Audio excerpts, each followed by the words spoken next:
আসসালামু আলাইকুম এভরিওয়ান, কেমন আছেন সবাই? আশা করি সবাই ভালো আছেন। আলহামদুলিল্লাহ আমিও ভালো আছি, আমার পরিবারও ভালো আছে। একা একা কোথায় যাচ্ছি সবই বলবো, সবই দেখাবো, সবই জানাবো। জানানোর জন্য তো আমি আছি, চলে যাচ্ছি পার্লারে, বনশ্রী ফরাজিয়া হাসপাতালের অপোজিটে এমজে সাজঘর, যেখানে আমি সচরাচর যেয়ে থাকি অ্যাকচুয়ালি। আমি অ্যাকচুয়ালি সেদিন গেছিলাম হেয়ার ট্রিটমেন্ট করতে। আমার হেয়ার অনেক পড়ে যায়, মানে আমার চুলগুলো পড়তে পড়তে এখন আমি প্রায় টাকি হওয়ার অবস্থা।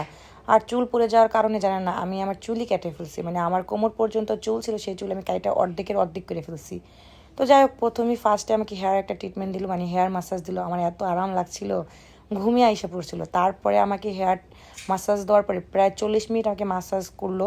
তারপর আমাকে একটা প্যাক লাগানো হবে। আমি এর আগে 3বার দিছিলাম, এটা দিয়ে চতুর্থবার। এখন আমার একটু হেয়ার ফল কম হচ্ছে, বলবো না যে পুরোই কমে গেছে, বাট আস্তে আস্তেই হবে, তাই না? জিনিসটা তো ধাপ করে কমে যাবে না। মানে যেটা শুরু হয়েছে অনেক যাবত, মানে অনেক দিন, 1 বছর হয়েছে আমার চুল পড়তেছিল, তো সেটা তো আস্তে আস্তেই ঠিক হবে বলেন। তো আমার হেয়ার প্যাক দেওয়ার পরে আমি হেয়ার দিয়ে, মানে প্যাক দিয়ে বসেছিলাম প্রায় 40 মিনিট আমাকে বসে থাকতে হবে। তো আমি আবার কি করছি জানেন, কাজের মানুষ তো, বাসায় কাজ করার সুযোগে মানে নিজের কাজ করতে পারি না। আমার নখ অনেক বড় বড় হয়েছে, সেগুলো আমি ঠিক করে কাটতে পারতাছিলাম না, ঘষতে পারতাছিলাম না। তো বুদ্ধি করে আসলে ব্যাগে করে আমি সেটা নিয়ে গেছিলাম। এই ফাঁকে আপনারা একটু পালাটা দেখেন, জাস্ট ওয়াও না?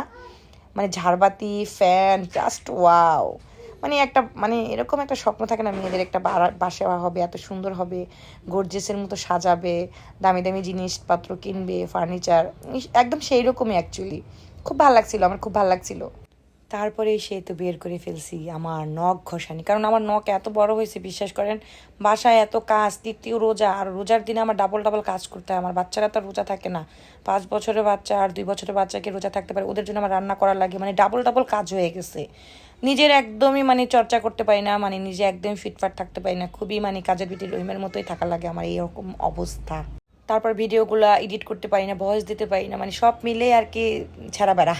আর সময় কাটানোর জন্য পার্লারটা একটু ঘুরছিলাম। আর সব থেকে বড় কথা, মানে কি করবো বলে, এই যে আমার সময় হয়ে গেছে, এখন আমার চুলটা ধুইতে হবে। বলছিল যে 40 মিনিট পর আপু আমাকে জানাবেন। আমি 40 মিনিট পর আবার আপুকে ডাক দিছি, আমাকে চুলটা মানে ধুতে নিয়ে গেছে।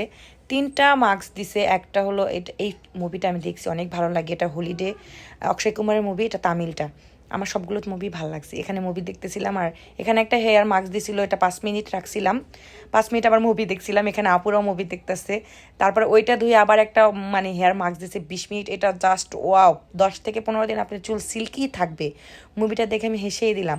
আর আমারও না খুব রাত্রে রাত্রে জ্বর হয়, দেখেন না ঠোঁটের পাশে কী যেন হয়েছে একটা জ্বর ঠোয়া। যাই হোক, চুল টুল ওয়াশ করে শেষ, এখন আপু আমাকে নিয়ে যাবে, চুলটা শুকিয়ে দেবে, মানে আমার কাজ শেষ অলরেডি। এই কাজটাতে সময় লাগছে পুরো আমার প্রায় 1 ঘন্টা 20 মিনিট।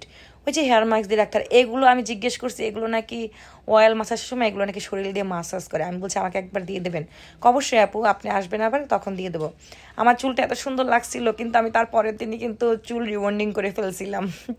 মানে চতুর্থ রোজার দিন আমি চুল রিবন্ডিং করে ফেলছি। এখন আমি বাসায় চলে যাব। আসলে আমি যেখানে কাজ করি, যেটা ভালো সেটা আমি ভালোই বলি, যেটা খারাপ সেটা খারাপই বলি, আমাকে কেউ বলতে বলে না। কেউ আবার ভাইবেন না যে আমাকে বলতে বলছে। আমি এত বড় লোক হয়ে যাইনি, এত বড় কন্টেন্ট ক্রিয়েটার হয়ে যাইনি। ছোট একটা পিঁপড়া, বলেন, হাতির মতন হইতে চাই না আমি। ছোট পিঁপড়া থেকে বিশল্লা হইতে চাই, মানে ওই যে বড় বড় পিঁপড়াগুলো আছে না, সেগুলো হতে চাই। আমার হাতি হওয়ার দরকার নেই। তো বাসায় চলে যেতেছি, সবাই ভালো থাকবেন।